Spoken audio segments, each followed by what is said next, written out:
أعوذ بالله من الشيطان الرجيم. بسم الله الرحمن الرحيم. يا أيها الكافرون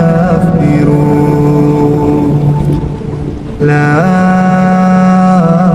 أعبد ما تعبدون ولا